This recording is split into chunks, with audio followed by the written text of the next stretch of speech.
ar o Gospel News. Hoje é sexta-feira, dia 23 de maio de 2025. Eu sou Karen Crisóstomo e nós vamos juntos aqui pela Rede Gospel de televisão e também pelo YouTube Rede Gospel TV Oficial com as principais notícias do Brasil e do mundo. Vamos aos destaques de hoje. Morre Sebastião Salgado, um dos maiores fotógrafos do mundo. Governo revoga o aumento do IOF, mas mantém cobrança para a população brasileira. Estudo mostra que 19% das mulheres sofrem violência sexual antes dos 18 anos. Ucrânia e Rússia trocam prisioneiros de guerra. Prefeitura de São Paulo afasta 25 diretores por conta do desempenho dos alunos em avaliações. E a eliminação do Santos pela Copa do Brasil. Essas e outras notícias do Brasil e do mundo, agora no Gospel News. Boa noite. O governo federal decidiu revogar o aumento da alíquota do Imposto sobre Operações Financeiras, o IOF, que havia sido anunciado na noite de ontem. Na proposta apresentada pelo governo, o tributo seria de 13,5%, mas isso gerou um desconforto no mercado financeiro. No início da noite de ontem, o governo havia anunciado o aumento no Imposto sobre Operações Financeiras, um tributo federal cobrado sobre diversas operações que envolvem dinheiro, principalmente empréstimos e câmbio. Segundo o governo, os novos valores do IOF começariam a ser aplicados já nesta sexta-feira, com o objetivo de arrecadar mais de 20 bilhões de reais a mais neste ano e 41 bilhões de reais em 2026.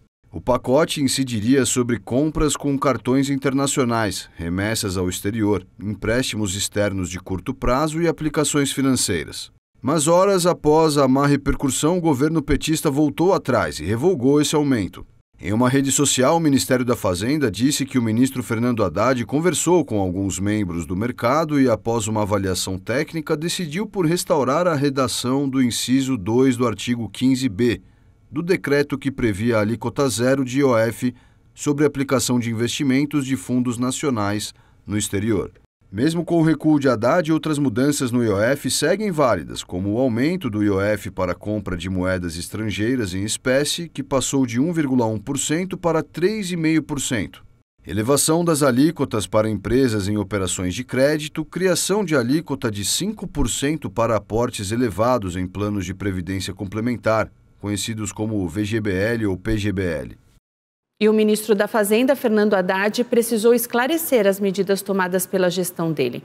Ele afirmou que não vê problemas em corrigir as rotas, mas que esse recuo parcial pode forçar um novo ajuste fiscal para cumprir as regras do arcabouço. O ministro comentou a revogação da alta da alíquota para aplicações de investimentos de fundos nacionais no interior. A alíquota zero está mantida para esses casos. Segundo Haddad, na opinião do Ministério da Fazenda, a medida vai na direção correta e disse que, pelas informações recebidas, valia a pena fazer uma revisão desse item para evitar especulações. Parte do mercado interpretou o aumento do imposto como uma tentativa de desestimular investimentos no exterior. O ministro disse que mantém um diálogo constante com o mercado financeiro e que houve ruído em torno das medidas, com boatos sobre mudanças em juros sobre capital próprio, dividendos e remessas ao exterior. Fernando Haddad disse ainda que pode ser que haja uma ampliação no contingenciamento de 31 bilhões de reais, um ajuste nessa faixa. O ministro reforçou que as medidas anunciadas não impactam pessoas físicas em operações como empréstimos consignados, cheque especial e similares. Mas, ao ser questionado sobre compras com cartão de crédito no exterior, afirmou que as alíquotas foram equalizadas. Um levantamento publicado na revista The Lancet mostrou que 1 em cada 5 mulheres sofreu violência sexual antes dos 18 anos. A pesquisa é uma das primeiras a estimar a prevalência de violência sexual em 204 países, por idade e sexo, de 1990 a 2023. O estudo identificou que quase 1 em cada 5 mulheres e 1 em cada 7 homens em todo o mundo sofreram violência sexual antes dos 18 anos. O estudo também identificou estimativas das diferenças significativas entre regiões e países na taxa de violência sexual em menores de 18 anos. As taxas variaram significativamente entre as regiões, com a prevalência mais alta entre meninas no sul da Ásia, representando 26,8%, e entre meninos na África subsaariana, mais de 18%. Na Índia, esse número sobe para mais de 30% das mulheres. O levantamento aponta que a primeira experiência de violência sexual ocorre antes dos 18 anos, para mais de 67% das meninas e 71% dos meninos. A maioria das primeiras exposições ocorreu durante a infância e adolescência. E as vítimas enfrentam riscos elevados de transtornos depressivos, ansiedade, uso de substâncias, problemas de saúde a longo prazo e impactos como o desenvolvimento individual. No Brasil, segundo dados do Ministério da Justiça, 5 mulheres são estupradas a cada hora. Os ministros das Finanças do G7 concordaram em aumentar a pressão sobre a Rússia, caso Moscou endureça as negociações por um cessar-fogo na Ucrânia. As autoridades das finanças do G7 encerraram um encontro realizado no Canadá. O grupo é formado pelas economias mais avançadas: Alemanha, Canadá, Estados Unidos, França, Itália, Japão e Reino Unido. Os ministros das finanças do G7 concordaram em maximizar a pressão sobre a Rússia, inclusive com a aplicação de novas sanções, se Moscou resistir a buscar um cessar-fogo na Ucrânia. Se esse cessar-fogo não for acordado, continuaremos explorando todas as opções possíveis, incluindo opções para maximizar a pressão, como uma expansão das sanções, indicou um comunicado final. Os esforços diplomáticos para pôr fim ao conflito se intensificaram nas últimas semanas, e funcionários russos e ucranianos mantiveram as primeiras conversas frente a frente em mais de 3 anos na semana passada em Istambul. Mas Moscou declarou que ainda não foram acordados novos diálogos de paz com a Ucrânia, desmentindo informações de que os dois países em breve negociariam no Vaticano. O comunicado do G7 destacou que qualquer entidade que apoie a Rússia durante o conflito será excluída dos contratos de reconstrução da Ucrânia. A reunião dos ministros das Finanças ocorreu em Banff, no oeste do Canadá. A Rússia afirmou hoje que derrubou 112 drones ucranianos durante a noite, em ataques direcionados contra vários pontos do país. A queda de um desses equipamentos, perto de uma zona industrial, provocou incêndios e deixou 8 feridos. O presidente dos Estados Unidos, Donald Trump, afirmou hoje que uma grande troca de prisioneiros de guerra foi concluída entre Rússia e Ucrânia. O Ministério da Defesa russo e o presidente ucraniano Volodymyr Zelensky confirmaram ter trocado 270 prisioneiros de guerra e 120 civis. O total foi de 390 pessoas de cada lado. Os países em guerra desde fevereiro de 2022 concordaram em negociações diretas em Istambul a libertação de 1.000 prisioneiros cada, o que seria a maior troca desde o início da guerra. Zelensky disse que neste final de semana a troca deve continuar. No mês passado, o comissário ucraniano para pessoas desaparecidas informou que quase 10.000 pessoas estão em cativeiro na Rússia. O ministro das Relações Exteriores russo, Sergei Lavrov, afirmou nesta sexta-feira que um documento base para um cessar-fogo na guerra da Ucrânia está com estágio avançado. A ajuda humanitária em Gaza já está sendo enviada para os acampamentos. 100 caminhões atravessaram a fronteira nesta semana. Por mais de 2 meses e meio, Israel bloqueou a entrada de todos os carregamentos de suprimentos em Gaza em meio ao impasse nas negociações de trégua com Hamas. Sem combustível, remédios, água ou comida autorizados a entrar no território, os relatos de fome multiplicaram. Após condenação internacional e a crescente pressão, Israel começou a permitir que a ajuda volte ao território. O primeiro carregamento de ajuda chegou a Gaza, cerca de 90 caminhões de mercadorias, pondo fim ao bloqueio total que começou em 2 de março. Mas a ONG Médicos Sem Fronteiras afirma que não é o suficiente para uma população de 2,4 milhões de pessoas em Gaza, descrevendo a distribuição como ridiculamente inadequada e uma cortina de fumaça para fingir que o cerco acabou. Antes da guerra, uma média de 500 caminhões de ajuda entravam em Gaza todos os dias, de acordo com uma contagem da Agência da ONU para Refugiados Palestinos.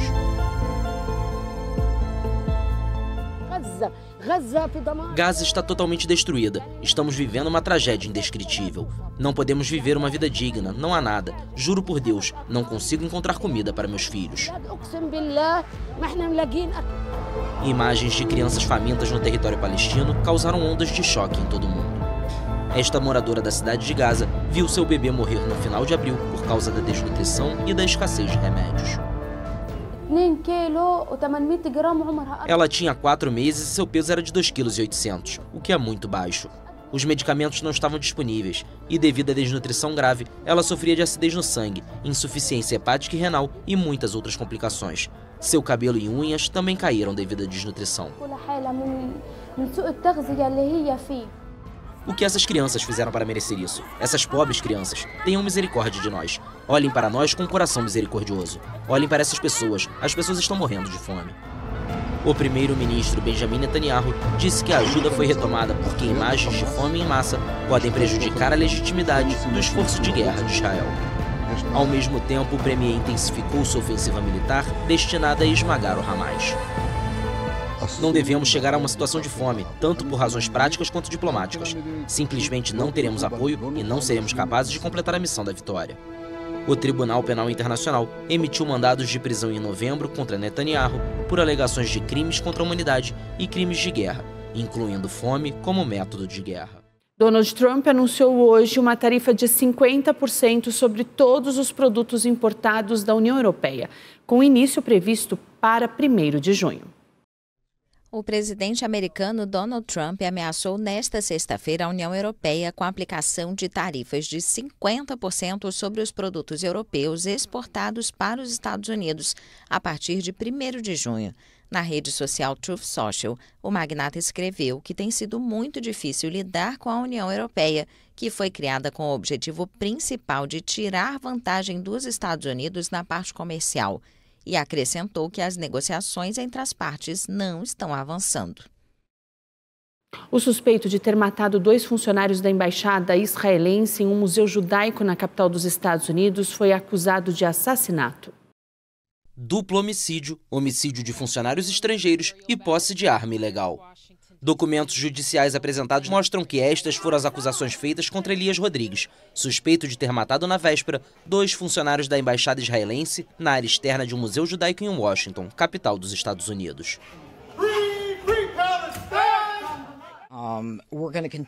Vamos continuar, como eu disse, a investigar isso como um ato de terrorismo e como um crime de ódio. E ao fazê-lo, apresentaremos acusações adicionais, sempre que essas acusações forem justificadas e prováveis. E suspeito que, à medida que avançamos, antes de chegarmos ao próprio grande júri, haverá mais acusações adicionadas. A procuradora interina para o Distrito de Colômbia, Janine Pirro, afirmou que ainda é muito cedo para dizer se vai ser pedida pena de morte pelo crime, mas destacou que este é um caso elegível. O primeiro-ministro israelense Benjamin Netanyahu denunciou o terrível preço do antissemitismo e o que ele chamou de incitação selvagem contra o Estado de Israel. O presidente americano Donald Trump fez eco a esse sentimento, postando nas redes sociais: esses assassinatos horríveis em Washington, obviamente baseados no antissemitismo, devem parar agora. Nesta sexta-feira, algumas pessoas se reuniram em frente ao local do crime para cantar e rezar. This is an unbelievably painful moment, and it's so important that we're here together. Temos que encontrar uma maneira melhor para um futuro melhor para os israelenses, para os palestinos, para os judeus americanos, para os muçulmanos, para todos nós. We have to do better. We all have to do better. We have to be here together, working for peace. We have to find a better way to a better future. Esta não pode ser a resposta. A violência, o ciclo de derramamento de sangue sem fim, não pode ser o melhor que temos a oferecer. Violence, the cycle, the endless bloodshed cannot be the best that we have to offer. O assassinato aconteceu dias depois de um museu receber um subsídio para reforçar a segurança, enquanto no local acontecia uma recepção anual organizada pelo Comitê Judaico-Americano para jovens profissionais judeus e a comunidade diplomática de Washington. Em uma nova escalada da tensão com Harvard, o governo dos Estados Unidos proibiu a universidade de admitir estudantes estrangeiros. A administração de Donald Trump retirou o direito da Universidade de Harvard de matricular estudantes estrangeiros, em uma nova escalada de tensões com a prestigiosa instituição. A informação foi confirmada em uma carta enviada pela secretária de Segurança Interna, Kristi Noem, ao presidente de Harvard, Alan Garber. O documento diz que, com efeito imediato, a certificação do programa de estudantes e visitantes de intercâmbio da Universidade de Harvard está revogada. O sistema permite que estudantes estrangeiros estudem nos Estados Unidos. No último ano letivo, quase 6.800 alunos eram estrangeiros, segundo o site Shun Students, o que representa mais de 1/4 dos que frequentam a universidade. No X, Noem disse que Harvard teve muitas oportunidades de fazer a coisa certa, se recusou e, pelo não cumprimento da lei, perdeu a certificação do programa para estrangeiros. A secretária de Segurança Interna, que acusa a universidade de fomentar a violência, o antissemitismo e de se alinhar com o Partido Comunista Chinês em seu campus, completou que isso sirva de alerta para todas as universidades e instituições acadêmicas do país. O governo Trump trava uma luta contra as universidades do país, acusando-as de permitir o antissemitismo nos campi após as manifestações pró-palestinos do ano passado. Também busca acabar com os programas de diversidade destinados a abordar a marginalização das minorias. Na última semana, o governo republicano anunciou um novo corte de 450 milhões de dólares em subsídios federais, além de outros 2,2 bilhões de dólares anunciados anteriormente.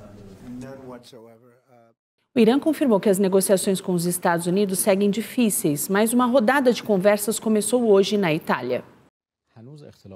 O chanceler do Irã, Abbas Araghchi, afirmou que continuam as diferenças fundamentais com os Estados Unidos sobre o tema nuclear.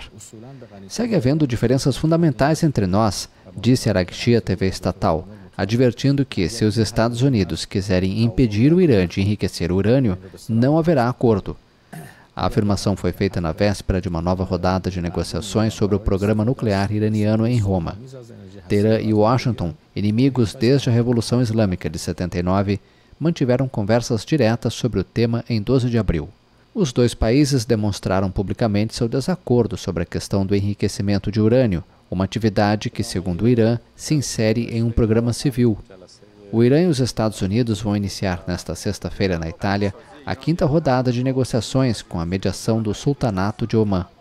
O objetivo é construir um novo acordo para impedir que Teherã obtenha uma arma nuclear, em troca da suspensão das sanções que paralisam sua economia.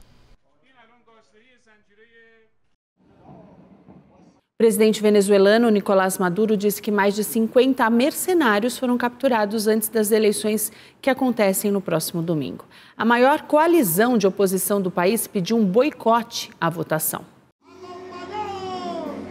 O presidente da Venezuela, Nicolás Maduro, disse que mais de 50 supostos mercenários foram capturados antes das eleições legislativas e para governador de 25 de maio. Por aí,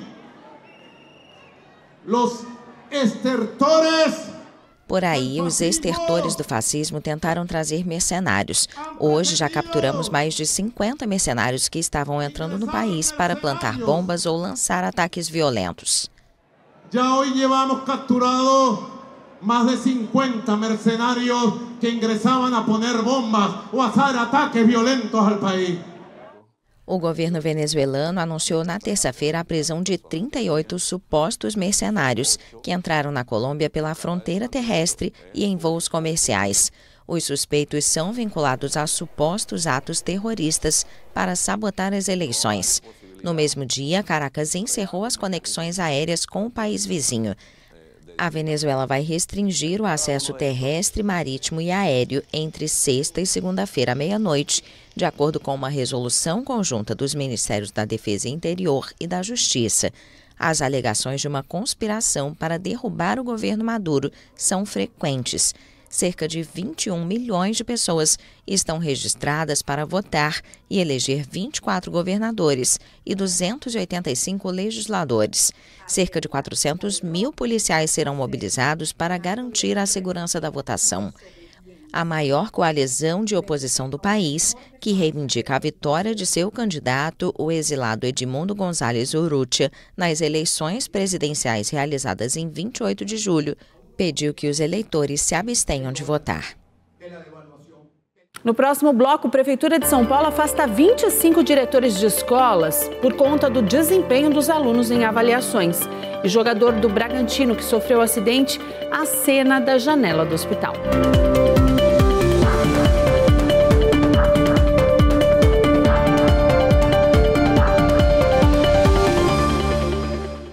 A Prefeitura de São Paulo afastou 25 diretores de escolas municipais da capital devido ao desempenho dos alunos em avaliações externas. Os profissionais foram convocados para uma programação de requalificação que vai durar até o fim do ano letivo.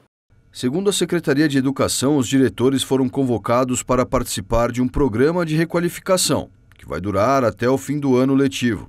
A pasta afirma que as escolas vão contar com o reforço de mais um profissional na parte gestora da escola. Os diretores atuam há pelo menos 4 anos nestas unidades e foram afastados em razão do rendimento obtido nas provas de 2023 do Índice de Desenvolvimento da Educação Básica e do Índice de Desenvolvimento da Educação Paulistana.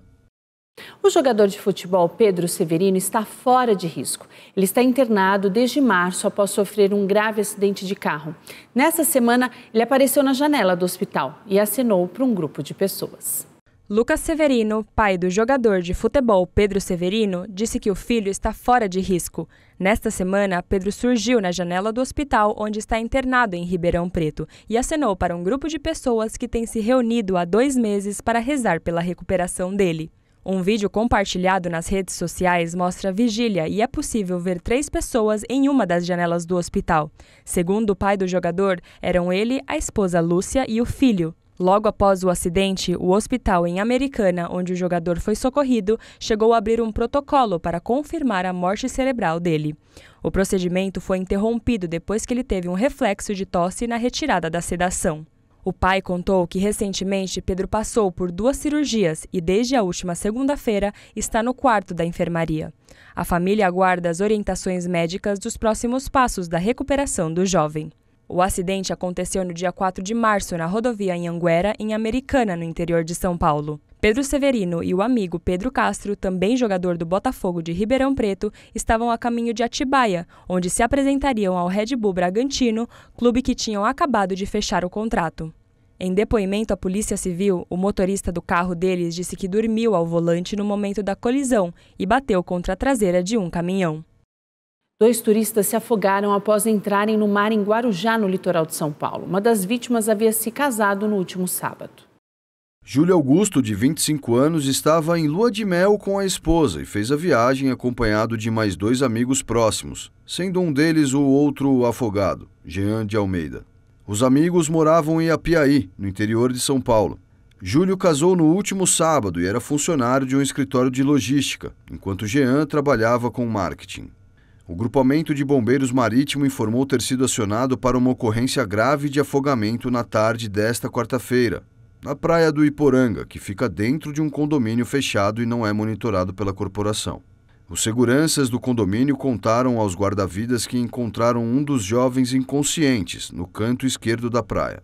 Os agentes deram início à reanimação cardiopulmonar com o auxílio de um médico que estava na praia, mas o homem não resistiu e teve a morte constatada pelo Serviço de Atendimento Móvel de Urgência ainda no local.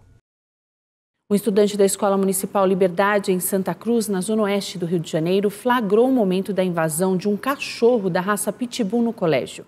6 crianças foram atacadas pelo animal. Um vídeo divulgado nas redes sociais mostra o desespero dos alunos e a correria deles para fugir do cão. A menina que faz a gravação está dentro do ginásio da escola, filmando na direção do gramado na entrada do colégio. De acordo com a Secretaria Municipal de Educação, o ataque aconteceu no horário de entrada, quando os alunos acessavam a unidade escolar. As crianças tiveram ferimentos leves nos pés e foram levadas para a UPA João 23, onde receberam atendimento médico e já foram liberadas. O animal foi recolhido pelo Centro de Controle de Zoonoses da Secretaria Municipal de Proteção e Defesa dos Animais. Segundo o secretário da pasta, Luiz Ramos Filho, o cão passará por exames para verificar se possui microchip de identificação. A 37ª Delegacia do Rio descobriu que Dário Antônio Rafaeli tinha 2 benefícios ativos no INSS, o que reforça a tese de que o corpo do idoso foi mantido dentro de casa durante meses por motivação financeira. O corpo dele foi encontrado em estado avançado de decomposição em um apartamento onde viviam os filhos dele.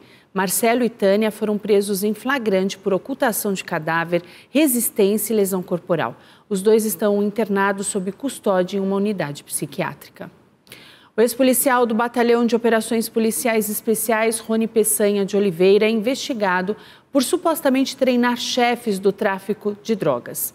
Segundo as investigações da Polícia Civil, ele cobrava até R$ 1.500 por hora de instrução.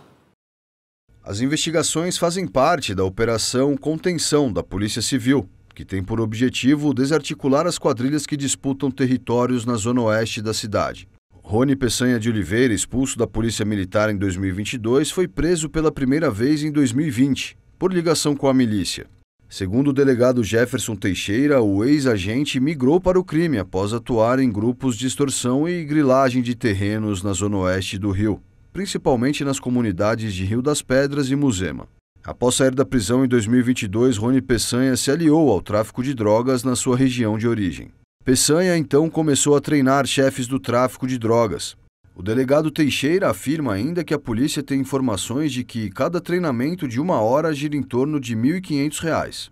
Investigadores identificaram mensagens e áudios nos quais Peçanha detalha sessões de treinamento com traficantes, como William Souza Guedes, o Corolla, preso em 2023, e Manuel Cinquini Pereira, o Paulista, líder do tráfico no Complexo da Penha e atualmente foragido. E a seguir, morre o fotógrafo Sebastião Salgado e a eliminação do Santos na Copa do Brasil.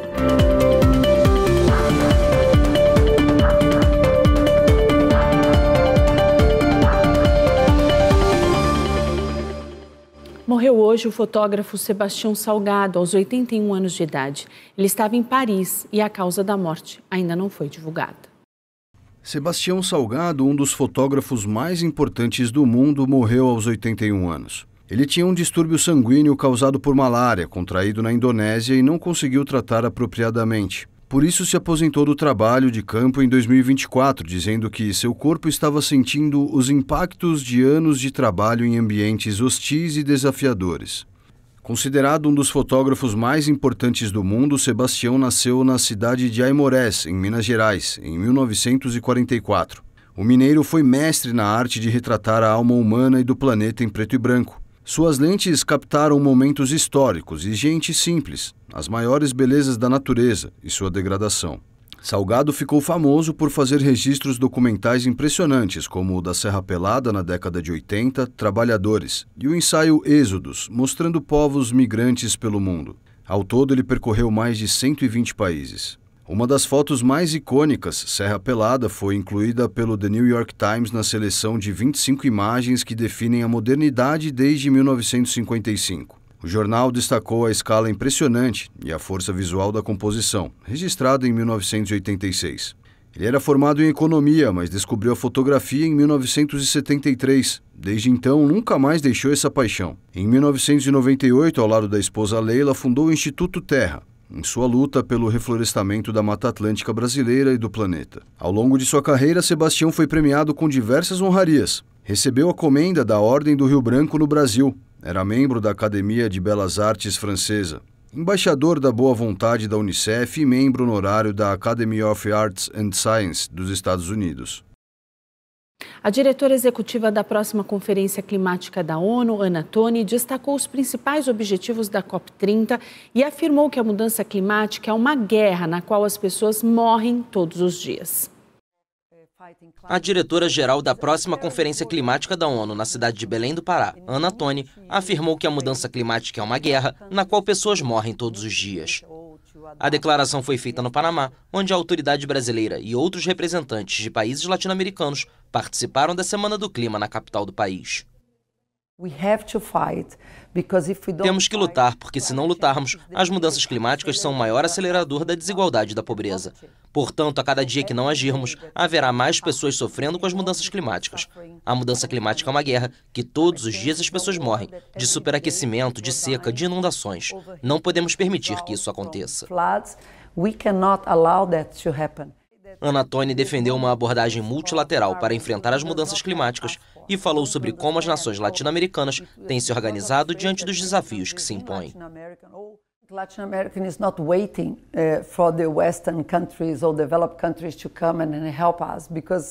A América Latina não está esperando que os países ocidentais ou os países desenvolvidos venham nos ajudar. Como foi mencionado, nossos líderes latino-americanos sabem que somos uma região muito vulnerável, então temos que fazer algo, tanto contribuindo para a mitigação, quanto trabalhando na adaptação, porque muitos países já estão sofrendo. Para todos os países da América Latina, apreciamos e sabemos que somente adotando uma abordagem multilateral para combater as mudanças climáticas, seremos capazes de combater as mudanças climáticas. Portanto, acho que há muito apoio para reforçar o multilateralismo na COP30, porque esse é um dos nossos objetivos em Belém. In the heart of COP30, because that's one of our objectives in Belém. A antiga consultora do Greenpeace e da ActionAid ainda criticou a decisão dos Estados Unidos de se retirar do Acordo de Paris. Lamento muito que o governo federal dos Estados Unidos tenha decidido sair pela segunda vez do Acordo de Paris, porque não é a primeira vez.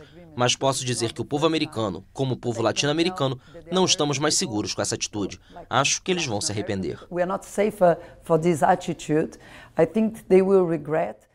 Segundo Ana Toni, além de fortalecer o multilateralismo na luta contra a mudança climática, a COP30 tem como objetivos encontrar soluções e acelerar a implementação e, por fim, estabelecer um vínculo entre a mudança climática e a vida cotidiana das pessoas. Para isso, a organização do evento quer mostrar que a América Latina pode fazer parte dessa solução, para mostrar ao mundo que, se nos unirmos, podemos alcançar muito mais na COP30.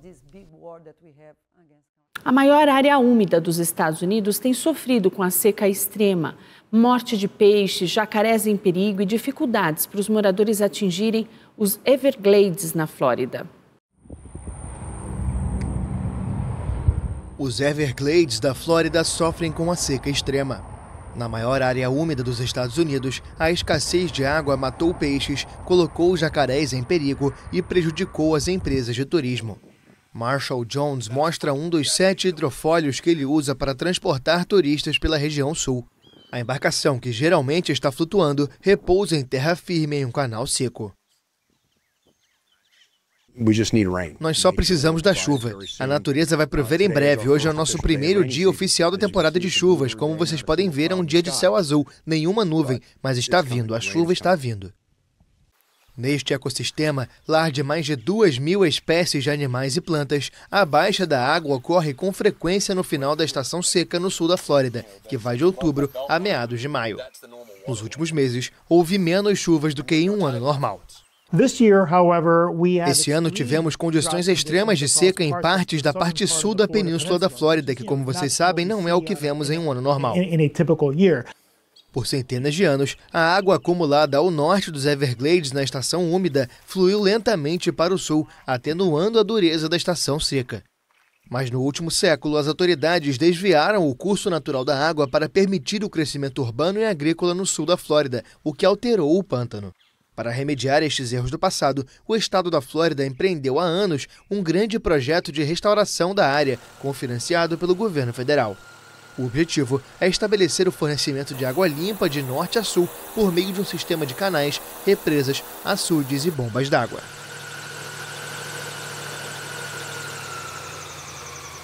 Nesse final de semana, o tempo pode mudar em todo o país. Isso porque o veranico, que fez com que as temperaturas ficassem acima da média nos últimos dias, está acabando. Mas o frio mesmo, segundo os meteorologistas, deve chegar somente na próxima semana, a partir de terça-feira.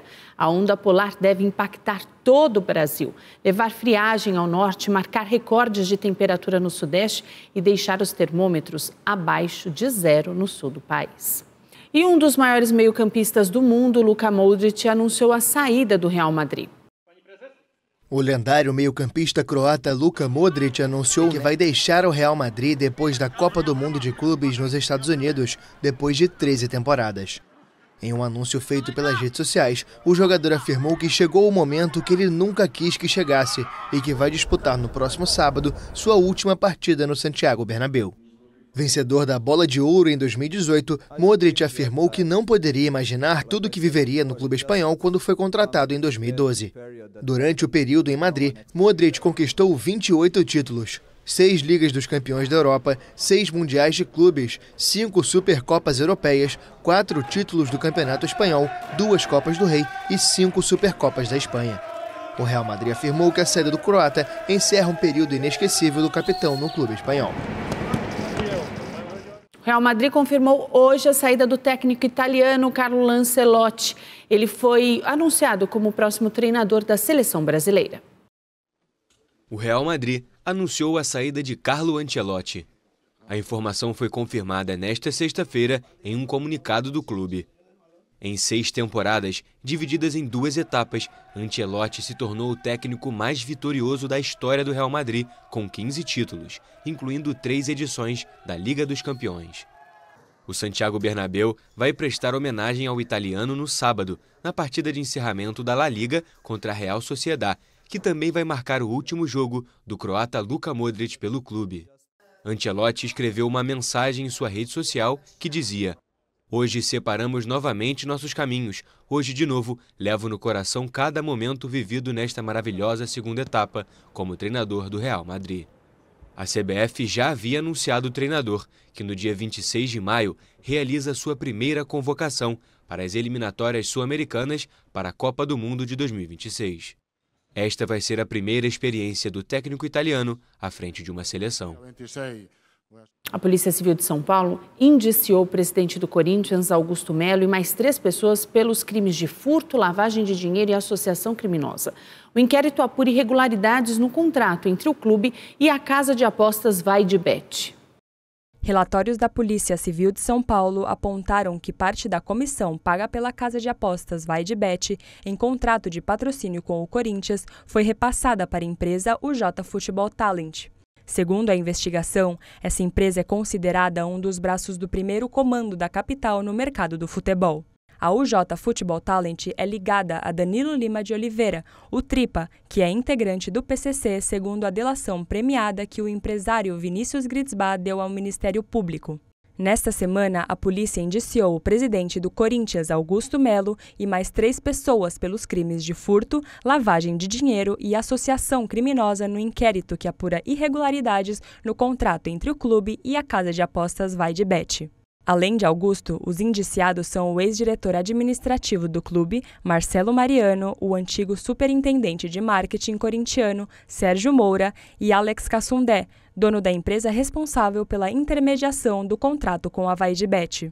Segundo a polícia, a investigação demonstrou que Alex Fernando André, vulgo Alex Cassundé, sócio da rede social Media Design, foi incluído para possibilitar que recursos financeiros do clube fossem ilegalmente desviados. Ontem foi dia de Copa do Brasil. O Santos do Neymar foi eliminado pelo CRB. A noite de Copa do Brasil foi cheia de gols. Vamos começar pela goleada de Bragantino contra o Criciúma. Eduardo Sacha abriu o placar aos 9 minutos de pênalti. Aos 22 também de pênalti, Lucas Barbosa fez o segundo. No início do segundo tempo ele deixou mais um. Thiago Barbosa fez o quarto. O quinto gol foi marcado de novo por Lucas Barbosa. Para fechar a conta, Thiago Barbosa mais uma vez. 6-0 Bragantino. O Internacional venceu o Maracanã por 3-0. Alan Patrick fez o primeiro. Wesley Ribeiro fez o segundo. No final da partida, Oscar Romero fez o terceiro. O Cruzeiro também venceu por 3-0 Vila Nova. Carlos Eduardo marcou 2 vezes. E Jonathan Jesus fechou o placar. O Palmeiras fez 3-0 no Ceará. Estevão fez 2 gols, um na sequência do outro. E no final da partida, Flaco Lopes fechou o marcador. O Santos foi eliminado nos pênaltis para o CRB. A partida terminou 0-0 no tempo normal. Nas cobranças de pênalti, o time do Peixe não aproveitou a vantagem e deixou a competição. Na saída para o vestiário, Neymar mandou a torcida adversária ficar quieta. A queda do Peixe gerou protestos dos torcedores nas redes sociais.